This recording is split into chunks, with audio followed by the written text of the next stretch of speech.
Bem-vindo ao Mundo Cast, aqui no estúdio da Mundo Music 103.9 FM. Não deixe de curtir e compartilhar nossas redes sociais. No TikTok, Mundo Music 103.9, no Instagram, Mundo Music 103.9 e nosso canal no YouTube, Mundo Music FM 103.9. E também estamos lá no Facebook, Mundo Music FM 103.9. E hoje o Mundo Music vai falar sobre educação. Vamos receber aqui o reitor da Unifal-MG, Sandro Cerveira, que vai falar sobre os 110 anos desta instituição tão importante aqui para Alfenas, para o sul de Minas e também para o país. Professor, muito obrigado por ter aceito o nosso convite. Eu que agradeço. Posso chamá-lo de professor mesmo? Sandro, professor, como preferir. Fique à vontade. Certo. Professor, segundo mandato seu como reitor, a universidade fazendo aí 110 anos, ela transformada de uma escola de farmácia e odontologia nessa potência, né, com 3 campos, né, um em Poços de Caldas, um em Varginha e a sede aqui em Alfenas. O que representa isso tudo, uma instituição pública de ensino para o sul de Minas e para o país? Então, primeiro, muito obrigado pelo convite, é uma honra, um abraço a todos os ouvintes, todos aqueles que nos acompanham também pelas outras mídias, Sim. né? Nós tivemos a alegria, a honra ontem de sermos homenageados na Câmara Municipal e eu destaquei 3 dimensões do impacto da universidade para Alfenas e para o sul de Minas, né? Nós estamos, como você disse, aqui, estamos em Poços de Caldas, estamos também em Varginha. O que significa isso? Eu diria que dá para pensar pelo menos 3 dimensões, foi o que eu chamei a atenção ontem. Uma delas é educacional, né? Assim, o fato de você ter uma universidade que atende quase 7 mil alunos entre graduação e pós-graduação, que produz ensino, produz pesquisa e que produz extensão, é um impacto muito significativo no sentido da possibilidade das pessoas da região fazerem um curso de pós-graduação, se qualificarem profissionalmente e, mais do que isso, através, sobretudo, da extensão e das formações como a pós-graduação e a própria graduação, qualificarem a sua trajetória, a sua vida, né? E isso impacta de maneira muito significativa as suas famílias. Também isso tem uma consequência muito grande para as empresas, né? As empresas do sul de Minas contam com a possibilidade de terem profissionais que são egressos dos diferentes cursos. Nós temos 35 cursos no total de graduação. Em Varginha nós temos os cursos das Ciências Sociais Aplicadas, Poços de Caldas as nossas engenharias, e aqui em Alfenas a saúde, as licenciaturas e outras áreas. Então, as empresas, né, o mundo do trabalho, o mundo do funcionamento empresarial, ele tem esse egresso, ele tem essa pessoa com essa formação que é muito qualificada, além, né, de outros impactos. Eu também destaquei a questão do impacto econômico mesmo para a região. O orçamento da Unifal hoje, no seu global, ele passa de 200 milhões, 240, 230 milhões, divididos, obviamente, esse impacto ele conta, né, o salário dos professores, dos técnicos, ele conta os insumos que são comprados pela universidade, o gasto com água, luz, telefone, etc., os gastos com os materiais para o funcionamento dos próprios cursos, além da contratação de pessoas terceirizadas. Então, esse volume, ele afeta efetivamente, inclusive, o PIB da cidade de Alfenas e da região. Nós estamos, inclusive, desenvolvendo um estudo agora para matematizar isso, para medir isso com mais precisão. Assim, quanto % afeta o PIB? Esse orçamento que o senhor citou, ele é anual. Ele é anual, é verdade. É maior a gente sempre pensa... Sim, e é maior que muitas cidades aqui no entorno de Alfenas, né? Esse montante, vamos dizer assim, 200 milhões, não é qualquer prefeitura que tem um montante desse anual para gastar, né? Exato. É importante lembrar que ele é anual, como você bem disse, e é importante lembrar que ele inclui todo o gasto da universidade, né? Inclusive aí os salários das pessoas, que fica na região, né? Sim. Isso para falar do impacto direto. Nós também temos, obviamente, os impactos indiretos. Quase 7 mil alunos, nós estamos falando de 7 mil pessoas que precisam comprar no supermercado, 7 mil pessoas que precisam alugar uma casa, né? Além obviamente, dos professores, os técnicos e os terceirizados, que obviamente também vivem suas vidas aqui na região. Então tem um impacto econômico que é muito significativo. E o terceiro que eu destaquei, que eu acho importante sempre lembrar, é o impacto que eu chamo de ético-político. No sentido de política no sentido amplo do termo, não no sentido partidário. Sim.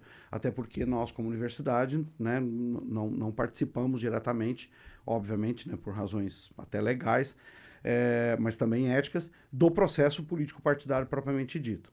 A não ser, obviamente, como cidadãos, né, e cada um dos nossos colegas de acordo com suas preferências. Mas o que eu quero chamar de impacto político é o fato de que a universidade traz para a cidade, para a região, um impacto que é muito significativo do ponto de vista de pensar outras possibilidades, pensar outras formas de vivência, outras formas de convivência, né? E isso coloca, nós temos alunos e alunas do país inteiro, assim como professores e professoras e técnicos fazendo o concurso, às vezes vêm para cá, também da região, e isso gera uma possibilidade de um encontro entre as pessoas que já são da região com as pessoas que vêm de fora e que colocam novos desafios. Nem sempre esses desafios são fáceis. São barreiras, né, culturais que se mantêm, outras são derrubadas, né, adaptáveis, né? As pessoas vão... E que o mineiro ele tem um jeito todo diferenciado de receber, né? Exato. Eu mesmo sou um mineiro adotado, né? Mas como um filho adotado, às vezes eu sou mais carinhoso com a mãe do que os filhos naturais. Sim. Mas isso é verdade, né? Então, assim, a gente recebe, mas isso coloca, então, uma série de questões importantes para a vida das cidades e das pessoas. O que é muito bom, faz a cidade crescer.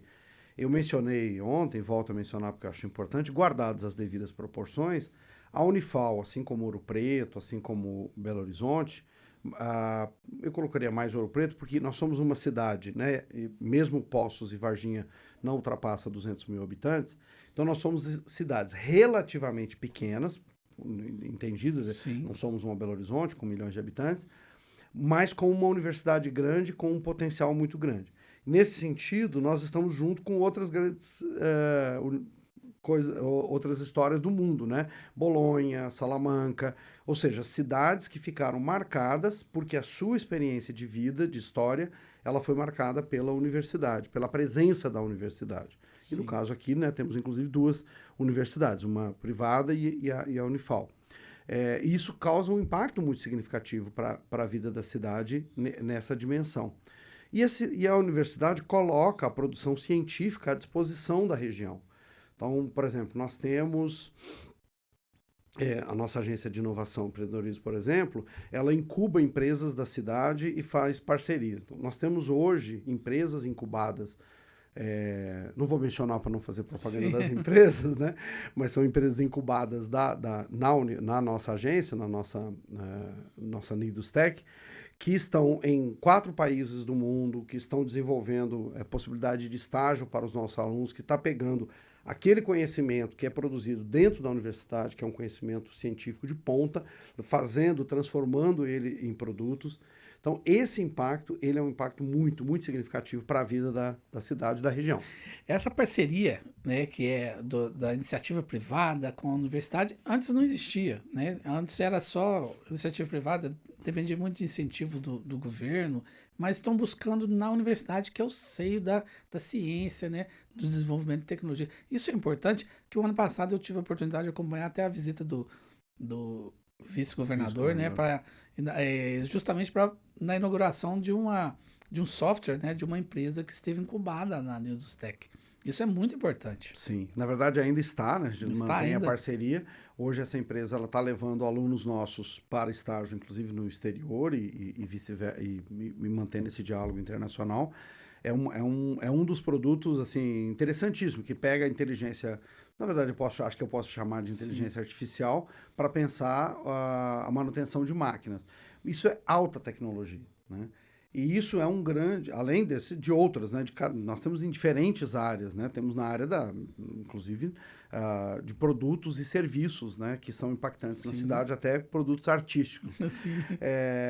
E isso é muito importante porque, como você disse, durante muito tempo, né? Já faz algum tempo que tem um bom tempo que a Unidos Tech já está em funcionamento, nós tentamos fortalecê-la, potencializá-la, mas durante muito tempo havia um pouco essa ideia de que a universidade tem que ficar longe do mercado e o mercado desconfiava, né? Teve um empresário que disse, com todas as vezes, acho que foi nessa ocasião no encontro com o vice-governador, que ele ficou impressionado como que é ágil, como que é fácil, no sentido como é tranquila a conversa, como que o diálogo com a universidade, ele é algo não só possível, mas realista e que tem consequências efetivas para a vida das empresas e das pessoas.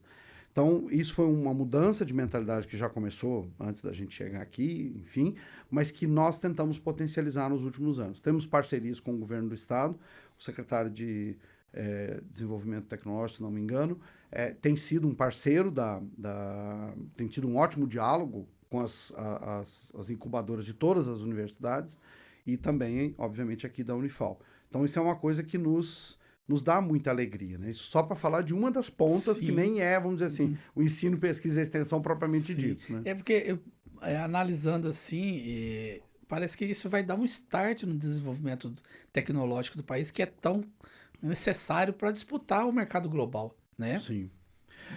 Nós temos uma associação das públicas mineiras que chama FORIPS, Fórum das Instituições Públicas de Ensino Superior. Congrega as 11 universidades, mais o Cefet, mais os institutos. E nós temos tido conversas frequentes com o governo do estado no sentido de mostrar para o governo do estado que nós temos alto conhecimento científico. Américo, nós temos um dado que mostra que 95% da pesquisa pura e aplicada no Brasil é feita nas universidades públicas. Isso quer dizer que praticamente não há pesquisa nem pura, né? Pura, o que é a pesquisa pura? A básica, né? Sim. Aquela pesquisa que é feita a partir das demandas do próprio conhecimento científico. De repente, um pesquisador quer estudar, sei lá, a enzima de uma batata. Isso é importante para o avanço do conhecimento científico. Qual que é a aplicabilidade dessa enzima, do estudo dessa enzima da batata durante um período? Talvez nenhum, num primeiro momento. Do mesmo jeito que quando começaram a pesquisar o rádio, as pessoas não pensavam na sua aplicação. Essa pesquisa ela é fundamental, mas tem também a pesquisa que é aplicada. Eu estou desenvolvendo uma solução de problemas. Nós temos vários projetos hoje em andamento na Unifal que tem exatamente essa finalidade. É um projeto que mescla em pesquisa e extensão. Eu vou dar um exemplo que me vem à memória agora. Nós estamos trabalhando com um projeto que visa levar conhecimento científico para os viticultores, para eles usarem ciência para saber o que fazer com o resto da produção. Olha que interessante. Esse lixo, né, ele normalmente iria para a natureza, iria trazer, enfim, poderia contaminações, etc. e tal. E esse projeto, ele que é desenvolvido no âmbito da Unifal, ele vai ajudar esses produtores a dar um destino adequado e, mais do que isso, transformar aquilo que seria lixo em um produto aplicado.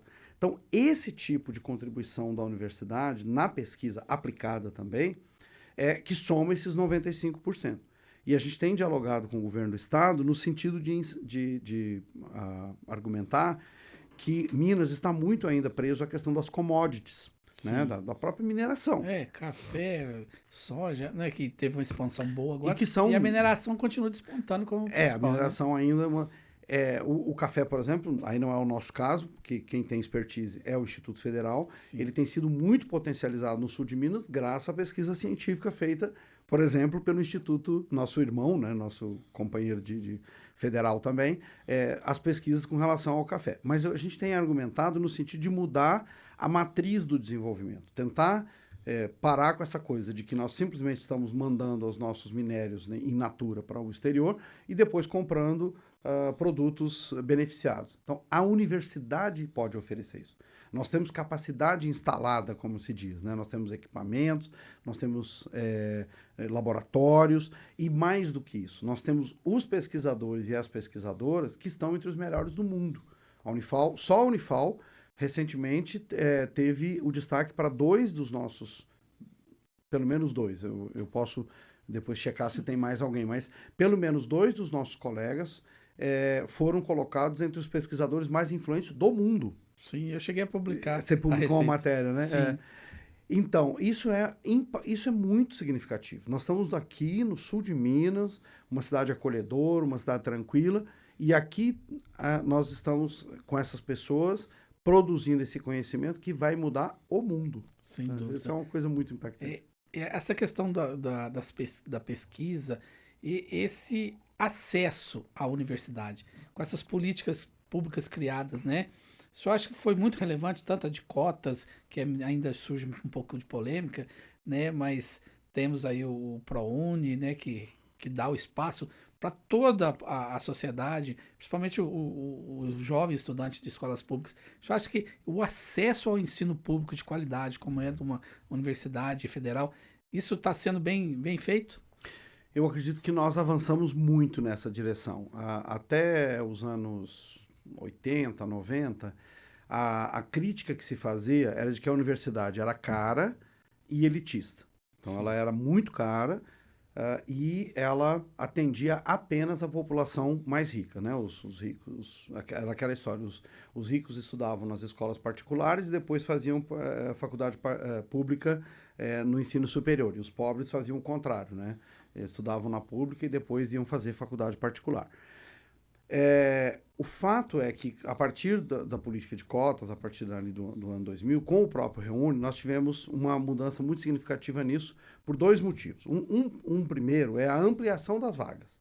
Nós tivemos uma multiplicação das vagas nas universidades federais com a criação de novas universidades, a Unifor de 2005, como Sim. universidade, né, como instituição, nós estamos fazendo 110 anos. Né? Nós fomos EFOA durante um bom tempo, depois fomos centro universitário, depois nos tornamos universidade. Mas no momento que nós nos tornamos universidade em 2005, que é aquela onda do Reúne. Essa onda, ela criou, na própria Unifor, nós saltamos eu acho que em 2005, 2000, nós tínhamos menos de 10 cursos, nós saltamos para hoje 35 cursos e 3 campi, né, sendo Sim. 2 unidades aqui na sede. Então, o número de vagas deu um salto muito grande. Isso faz com que, obviamente, a relação candidato-vaga, ela tenha, ela caia para patamares mais razoáveis. É claro que continuam havendo cursos de altíssima procura, continuam de muita concorrência, mas a grande maioria dos cursos hoje, eles estão num nível muito razoável, né? Os jovens, até queria incentivar que os jovens, tá chegando a hora de fazer o Enem, faça o Enem. Hoje, a principal porta de entrada da grande maioria das universidades públicas, inclusive, e mesmo das privadas, é a nota do Enem. Então, com a nota do Enem, você consegue concorrer a uma vaga. E antigamente as pessoas falavam, eu preciso tirar 1000, não sei o que, no Enem para eu poder entrar. Dá uma olhada no nosso site e verifica lá as notas de corte e você vai ver que muito provavelmente aquele aluno que fez com seriedade lá o Enem, ele tem uma nota muito razoável para a grande maioria dos nossos cursos. Isso vale para nós, vale para as outras universidades. Então, houve uma melhora só com isso. Além disso, foi instaurado, e é muito importante defender a política de cotas, porque ela provou várias coisas que haviam sensos comuns equivocados. Sim. Um aluno é fraco, porque isso vai aumentar Na verdade, nada disso se comprovou. Os alunos hoje, os nossos alunos cotistas, eles têm, nosso eu quero dizer, não só da Unifor, mas de toda a rede federal, eles têm desempenho igual ou superior aos estudantes que não são cotistas. Então, assim, essa lenda de que o cotista é pegar o aluno, isso é bobagem. E está comprovado hoje pelos números, né? Então, essa é a primeira coisa. A segunda coisa a lembrar é que quando a gente fala das cotas, né, por exemplo, preto, pardo, indígena, e eu estou usando o termo técnico, né, preto, pardo, indígena. Preto e pardo você coloca na categoria negro, indígena, das populações tradicionais. Essas cotas, elas estão dentro da cota da escola pública. Então, isso é muito importante de deixar claro, que todo aluno de escola pública, ele já é, de certa forma, candidato à cota. Ele precisa ver se, sendo um aluno da escola pública, ele agrega alguma outra característica que possa ser utilizada no processo de seleção. O que são os alunos pretos e pardos ou negros? Aqueles que têm as características que socialmente a pessoa seja reconhecida como negro, né? Às vezes a pessoa fala assim, mas o meu pai, a minha mãe são negros, assim, o meu pai é negro, a minha mãe é branca, me considero pardo, mas eu sou fenotipicamente branco, né? Mas o meu pai é preto. Não, tem que ser você. A pessoa, né? A pessoa. E por que tem que ser? Porque a gente sabe que a discriminação acontece desse jeito. Todo mundo sabe que se você tiver dois irmãos, um que tem características claramente de preto ou negro, né? Preto ou pardo, e o outro que tem características, na hora de procurar emprego, na hora de conseguir ter acesso a algumas coisas, infelizmente ele vai ser discriminado. Então a cota, ela ajuda a tentar corrigir um pouco isso. E desde que nós começamos o processo na universidade, especialmente quando colocamos as comissões de heteroidentificação, a presença da população negra, pretos e pardos, na universidade, ela tem aumentado de maneira importante, inclusive nos cursos de alta concorrência. Isso também é válido nós estamos trabalhando para atrair a população indígena também. Mas, para resumir, o que você perguntou, hoje a universidade ela é essencialmente uma universidade muito mais democrática. 70% dos nossos alunos hoje, e da maioria das universidades, são oriundos de escola pública. Então, uma esmagadora maioria. E, além disso, né, nós contamos com políticas de assistência. É uma democratização do ensino superior, vamos dizer assim. Definitivamente. Nós temos uma democratização muito significativa nos últimos anos. E eu digo que isso é muito bom por várias razões. O Neil deGrasse Tyson diz uma coisa que é muito legal, que é o fato de que ou nós assumimos que as variações, né, fenotípicas nossas, elas estão associadas à inteligência, o que seria, né, racismo mesmo, ou nós assumimos que as condições socioeconômicas de acesso, elas privam a ciência de pessoas que poderiam ser cientistas e pesquisadores brilhantes. Com certeza, então, essa corrente é mais aceitável. Exatamente. Porque aí você... E até do ponto de vista liberal mesmo, claro, né? Se você ampliou o número de concorrentes, se você ampliou o número daqueles que estão na corrida, a probabilidade de você ter uma coisa meritocrática ao final passa a ficar mais razoável, mais verdadeira. Sim. Porque se eu reduzo os concorrentes, falo, esse aqui não entra porque ele é preto, esse aqui não entra porque ele é pobre, esse aqui não entra porque ele não sei o quê. Então eu deixo um grupinho que sempre vai disputar entre eles. E esse grupo aqui, obviamente, vai selecionar pior do que se eu ampliar. Então hoje a universidade está trazendo para o Brasil essa possibilidade. Coisa boa, né? Espero que continue assim sempre. Na questão do ensino, pesquisa e extensão, que é as áreas principais de atuação da universidade, na comunidade, por exemplo, aqui em Alfenas, como que é a atuação dela em relação à prefeitura, em convênios? Porque a Unifal ela tem pelo menos aqui em Alfenas, uma forte atuação na área da saúde, né? Uma prestação de serviços muito boa na questão da área da saúde. Como é que é esse convênio da universidade com a prefeitura? Então, nós temos convênio com a prefeitura em várias áreas. Por exemplo, a nossa clínica de especialidades médicas, né, você mencionou a questão da saúde,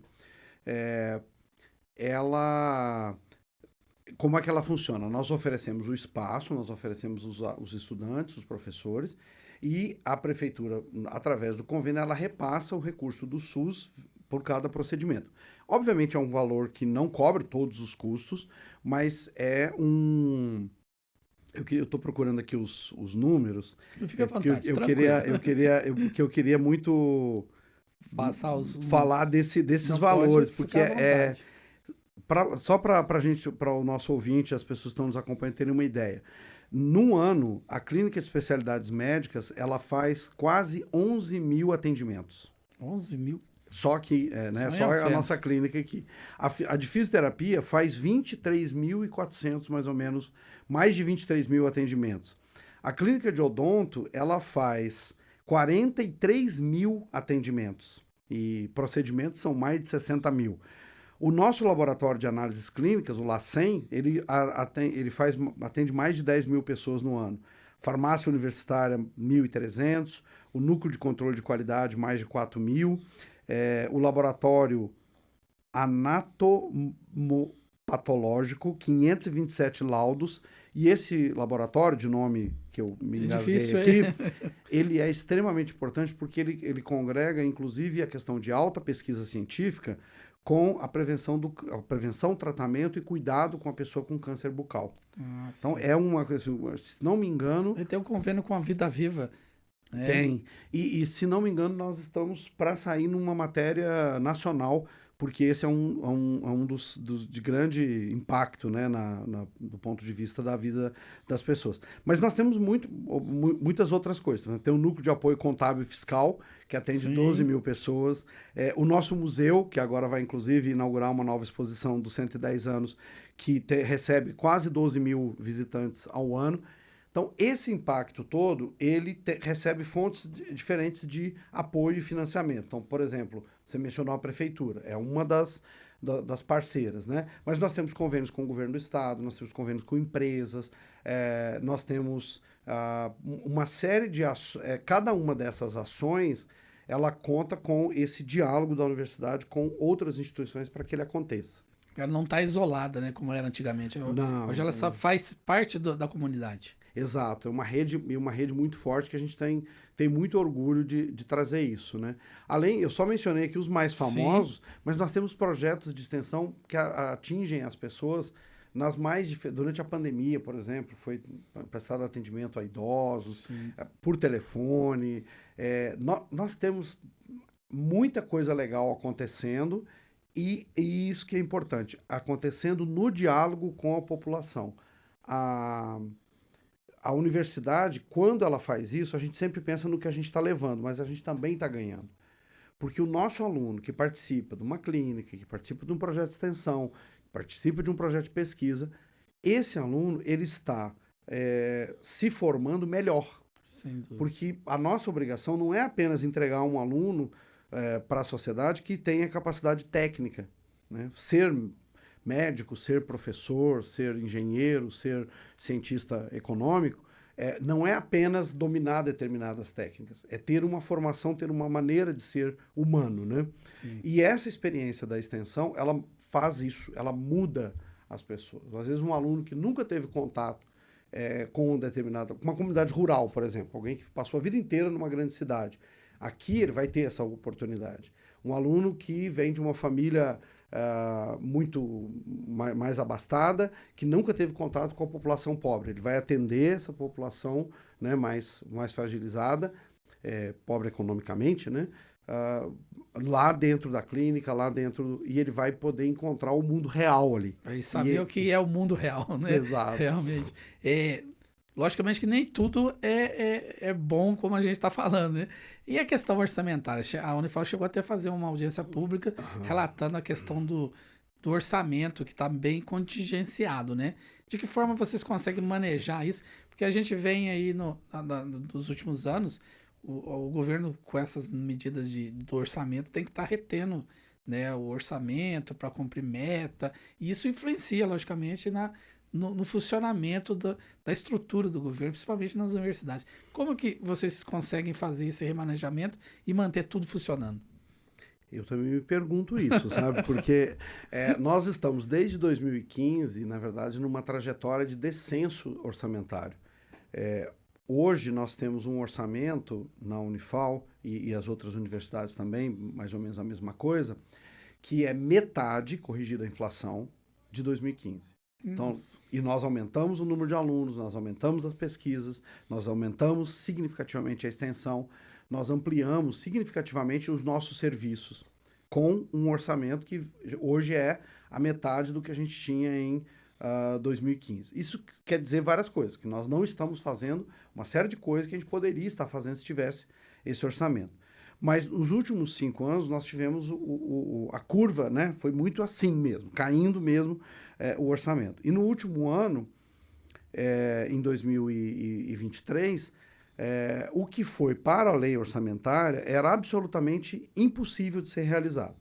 Houve a famosa PEC da transição, que nos deu um respiro, mas mesmo assim ainda foi insuficiente. E aí, por que é insuficiente, né? Nós estamos gastando com coisas inadequadas. Não, nós temos na Unifal uma situação que é muito dramática, é o fato de que nós temos um número muito desproporcional de técnicos em relação ao número de professores. A maioria das universidades no Brasil, federais, elas têm uma média de um técnico para cada para cada professor. Então, nós temos 600 e poucos professores, então a gente precisaria de mais ou menos 600 técnicos. O fato é que nós temos pouco mais de 300. Nossa, o déficit é muito grande. É muito alto. Então, como é que a gente compensa isso? Com terceirização. Quando as pessoas falam, porque é terceirização, porque a reitoria está ampliando a terceirização. Basicamente assim, ou a gente faz, ou o serviço para. Porque o laboratório precisa ser limpo, o atendimento ao público precisa acontecer, né? A grama precisa ser cortada, a vigilância precisa ser feita, a limpeza precisa acontecer. E alguns cargos foram simplesmente extintos. Por exemplo, não tem mais cargo de motorista para concurso. Ou você terceiriza ou você não tem motorista. Não tem mais cargo para jardinagem, não tem mais cargo para limpeza, não tem mais cargo para vigilância. Então, necessariamente, a universidade precisa contratar uma empresa que contrata pessoas. Isso aqui é uma coisa... Até vou fazer um pequeno parênteses, até porque às vezes as pessoas me param e perguntam assim, como é que eu faço para trabalhar na Unifal? Primeiro, a resposta tem que fazer concurso. Sim. Mas não na área de concurso, nas outras áreas. Aí não é a Unifal. É a empresa terceirizada. É a empresa terceirizada. A Unifal não contrata. Então, assim, eu não tenho poder de decisão sobre quem exatamente a empresa vai contratar, nem de demissão, né? Assim, a não ser que seja um caso grave, a gente comunica a empresa, mas e aí a empresa, né, aconteceu recentemente, a empresa toma as providências e faz o que tem que fazer. Mas não é a Unifal que faz. Mas isso gera um gasto muito grande. E cada ano, é muito justo isso, as pessoas, né, os trabalhadores, têm o seu reajuste. O salário mínimo reajusta, as categorias profissionais têm seus reajustes, e aí você sobe o gasto. Sem aumentar o número de pessoas, você sobe o gasto orçamentário. Não tem a vida devida. E aí, para 24, não houve um projeto de orçamentário. Nós já dissemos isso para o ministro, nós já dissemos isso para o presidente da República, que nos recebeu muito cordialmente. O diálogo é um diálogo que está aberto, mas nós colocamos isso para o ministro, colocamos para o presidente, colocamos, né, eu coloco toda semana para o secretário, que o orçamento que nos foi destinado, ele era insuficiente. Ainda aconteceu que cortaram 250 milhões no Congresso no período de votação. Mas aí o ministro fez um esforço, conseguiu recompor. Só que o que foi mandado já era insuficiente. Para você ter uma ideia, o ano passado, como não foi possível fechar o ano no azul, nós tivemos que usar uma parte do orçamento de 24 para pagar uma parte da terceirização de 23. Então, nós entramos devendo R$1 milhão. Além disso, nós tivemos um déficit de 11 milhões naquilo que a gente precisava, sem aumentar nenhum cargo. Um déficit de 11 milhões de reais no orçamento do que a gente chama discricionário, que é o orçamento que a gente tem, né? Porque, por exemplo, eu não tenho gestão, eu falei no início, né? Tem 200 milhões no orçamento da Unifal. A parte já está ali. Esses 200 milhões é salário. A única gestão que eu tenho sobre isso é dizer se o professor trabalhou, se ele não trabalhou, se o técnico trabalhou, se ele não trabalhou. É só isso. Quer dizer, só isso. Isso dá um trabalho grande, óbvio, né? É um trabalho de gestão de pessoas que não é banal. Porque, obviamente, tem que ser muito bem cuidadinho. Mas, assim, a pessoa trabalhou, ela vai receber. Então, esse dinheiro, eu não tenho nenhuma gestão. Eu não posso fazer como reitor de uma universidade privada que pode dizer, olha, o nosso gasto está muito grande com o professor, então nós vamos reduzir em tanto por cento. Eu não tenho esse poder. Eu prefiro não tê-lo, mas eu não tenho mesmo. Mas o fato é que esse orçamento que a gente chama de discricionário, então ele entrou com quase 25% a menos do que a gente precisaria sem aumentar gastos. Então, o que nós estamos vivendo hoje? É um momento dramático, é importante dizer isso, é triste dizer isso, na semana do nosso aniversário, mas o fato é que nós estamos num momento que nós estamos ajustando a nossa proposta orçamentária para o Conselho Universitário, na qual nós vamos ter que colocar uma série de cortes. Infelizmente, né, preciso dizer isso com muita dor no coração, inclusive redução de força de trabalho terceirizada. Exatamente onde, quanto e quais setores nós estamos trabalhando para tentar minimizar o impacto. Para ser menos doloroso possível. Exatamente, tanto para as pessoas quanto para a instituição. Porque às vezes a pessoa fala assim, tal coisa podia cortar. Só que isso vai trazer consequências de longo prazo. E aí a gente tem que ter essa responsabilidade. Então, e isso está dando um trabalho gigantesco. Mas o fato é que hoje nós estamos num drama. Continuamos o esforço junto ao presidente, tentando uma agenda com o presidente. isso eu falo, né, do conjunto das universidades, com o presidente da República, com o ministro, no sentido de dizer, olha, nós precisamos de uma recomposição até o final do ano, sob pena de que nessa redução de pessoal, de insumos, né, de gastos que a gente tem para... Por exemplo, a pesquisa precisa de gases especiais, é uma coisa que a maioria de nós nem pensa. Você precisa de hélio para alguns equipamentos de pesquisa funcionarem. Isso é caro. Precisa de nitrogênio líquido. E nós vamos ter que fazer ajustes nisso também. Nós precisamos... a pessoa fala, mas tem viagem. Claro que tem viagem. Se você está fazendo geografia, se você está fazendo um curso de engenharia de Minas, é óbvio que uma parte da sua formação vai ter que acontecer lá dentro da mina, lá dentro do espaço que você está estudando. Isso implica o quê? Um ônibus que leva as pessoas e traz de volta. Isso gasto, o veículo tem que estar com boa manutenção, tem que estar tudo, né, tudo certinho. Exato. É complicado, então, né? Estamos num momento bastante dramático. A população, aqueles que quiserem nos ajudar, eu peço que falem com seus deputados, né? O senador Rodrigo Pacheco já nos recebeu, nós já colocamos a demanda, ele já se comprometeu colocou na LOA, inclusive, na lei orçamentária, um valor para as universidades, mas ele é alguém que está consciente disso. O senador Carlos Viana também, já conversei com a equipe dele sobre essa realidade. Os demais deputados que têm votos na região, eu procuro sempre visitá-los, sempre que eu vou a Brasília eu estou lá, mas nós precisamos do apoio e principalmente da base do governo. Nós temos um bom diálogo com os deputados da base do governo aqui no sul de Minas, mas nós precisamos reforçá-lo para dizer, olha, a gente precisa aportar um recurso. Para você ter uma ideia, no início do ano, nós colocamos para o ministro que para o conjunto das universidades era 2,5 bi que precisava. Nossa. Veio 250 milhões, que isso é só para a cova do dente, vamos dizer assim. Meu Deus. Então nós precisamos ainda de mais ou menos isso. A Unifal precisa de pelo menos mais 10 milhões no seu orçamento até o final do ano, para que a gente possa fechar o ano sem que aconteça o que aconteceu ano passado, que é entrar 25 devendo, senão vai virar uma bola de neve e aí tudo, né? Inviabiliza uma série de coisas. Então nós estamos trabalhando, estamos sendo muito responsáveis, e só para não dizer que a gente fica reclamando, mas nós tomamos, vou dar um exemplo da minha gestão, fizemos uma série de coisas, mas uma das coisas que eu decidi, inclusive num recurso que veio do governo do estado, nós investimos em usinas fotovoltaicas. Diminuir a conta de luz. Diminuir a conta de luz. A conta de luz da Unifal era para estar em mais de 2 milhões de reais ano. Nossa. Porque nós temos 4 campi, né? Nós temos equipamento de pesquisa pesado, nós temos aulas à noite. Então, assim, de fato, é um gasto energético de uma empresa do tamanho da Unifal. É normal, não tem nada de exagerado. Nós fizemos duas coisas. Primeiro, fizemos um projeto junto à CEMIG de eficiência energética. Trocamos todas as lâmpadas por LED, trocamos os ar-condicionado por modernos, etc, etc. E a segunda coisa foi investir em usinas fotovoltaicas. Hoje, o orçamento da Unifal, o gasto energético da Unifal, 25% dele já é geração própria. Nós já geramos 25% da nossa energia. Se a gente não tivesse feito esse investimento, o nosso drama hoje seria muito maior, porque nós estaríamos, né? Nós estamos com menos, obviamente, 1 milhão e 300 e pouco, nós estaremos gastando, provavelmente, fazer um chute aqui, mas eu acredito que quase 1 milhão de reais a mais nós estaremos gastando com energia elétrica hoje, não tivéssemos feito esse investimento. Nós fizemos. Nós reajustamos coisas, nós reorganizamos setores, nós tentamos, e as unidades também têm ajudado nisso.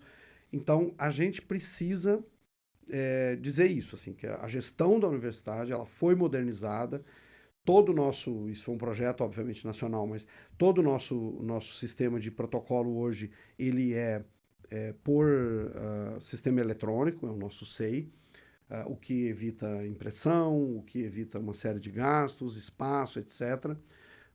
Enfim, nós temos feito aqui, o dever de casa nós estamos fazendo. Senão a gente já teria quebrado, a gente já teria parado. Sim. Com metade do orçamento, né? Sim. Mas se a gente recuperar pelo menos uma parte desse orçamento, eu acredito que uma série de projetos que nós temos eles prontinhos na gaveta, eles sairiam e a gente conseguiria fazer muito mais pela cidade, pela região.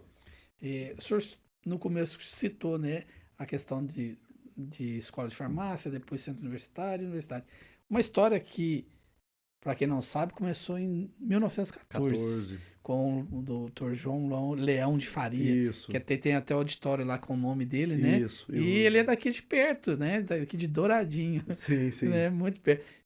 Essa trajetória toda, começando lá em 1914, em transformar uma escola de farmácia e odontologia em centro universitário e hoje universidade, o que vem na sua cabeça dessa trajetória de uma instituição de ensino e chegar no ápice, né, que ela está se mantendo hoje, tão importante, com pesquisadores renomados aí, reconhecidos no mundo inteiro, várias pesquisas. O que lhe vem na cabeça esses 110 anos de universidade?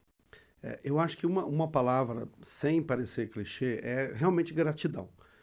Gratidão para, em primeiro lugar, acho que é assim, gratidão para as gerações que nos antecederam, né?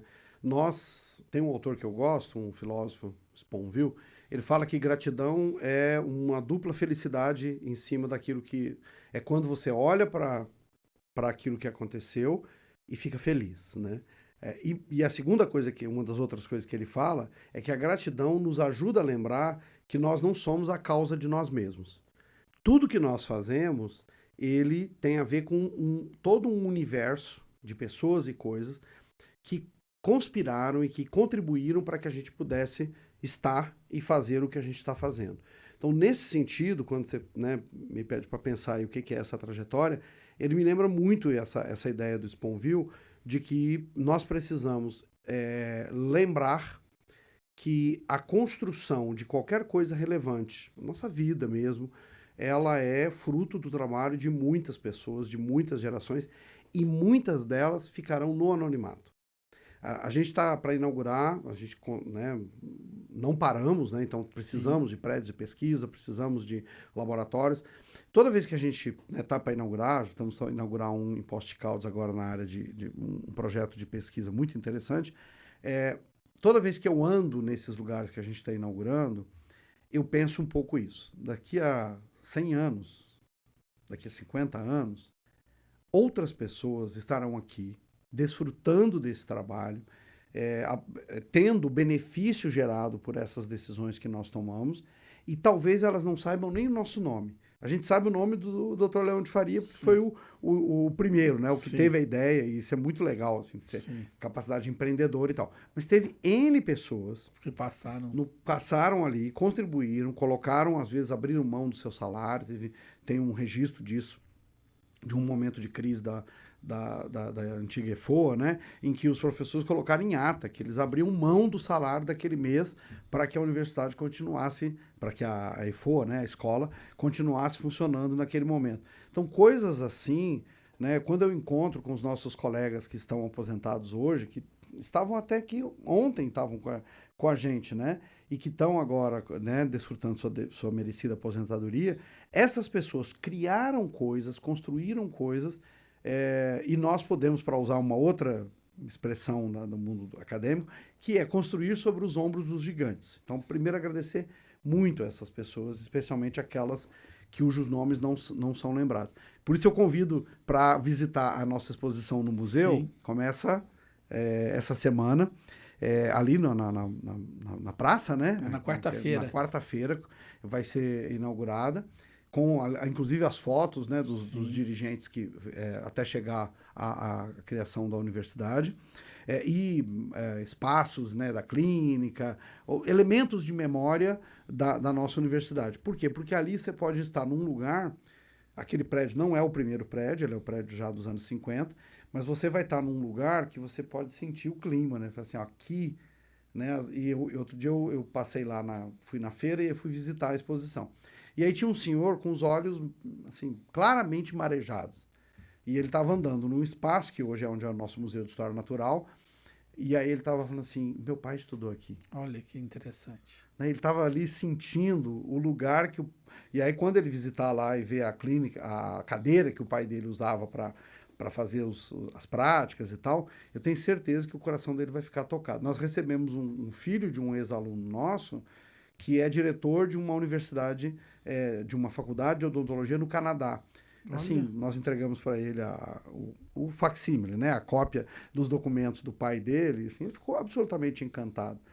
Isso é o que a gente tem que aproveitar nesses momentos, né, de memória, de comemoração. Porque essa história foi construída por essas pessoas. E ao mesmo tempo, só para lembrar que a nossa vida também está nesse fluxo. Sim. Então, tudo aquilo que a gente construir hoje vai afetar N vidas no futuro, por um tempo que nós nem podemos calcular, e que a gente vai, com certeza, estar presente na vida de outras pessoas. Nós estamos discutindo umas ações agora, e aí a gente estava fazendo uma conta, e aí eu falei assim, não, isso pode significar 10% a mais na nossa permanência, que é uma dificuldade que, às vezes, o aluno entra e ele não termina. Sim. Isso é um desperdício de dinheiro público, é ruim para a vida da pessoa, etc. E aí eu fiz a conta, falei assim, não, mas espera aí, nós temos 6 mil alunos, 7 mil alunos, 6 mil alunos de graduação, nós estamos falando de 600 pessoas todo ano. Então, assim, vale a pena.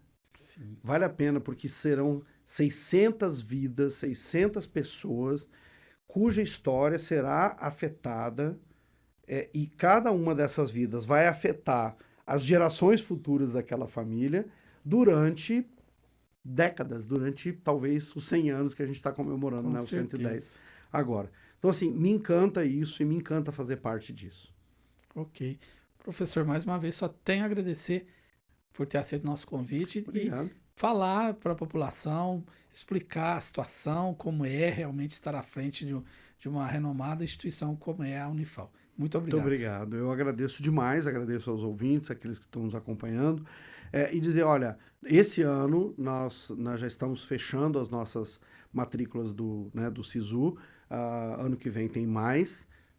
Não deixem de fazer o Enem. Sim. E venha para a Unifal. A gente está aberto, a gente quer que a população da cidade, da região, aproveite esse patrimônio, esse tesouro que é a nossa universidade aqui. Com certeza. Mas não deixe de curtir e compartilhar nossas redes sociais. No TikTok, Mundo Music 103.9. No Instagram, @Mundo Music 103.9. No YouTube, Mundo Music 103.9. E também lá no Facebook. Até o próximo MundoCast.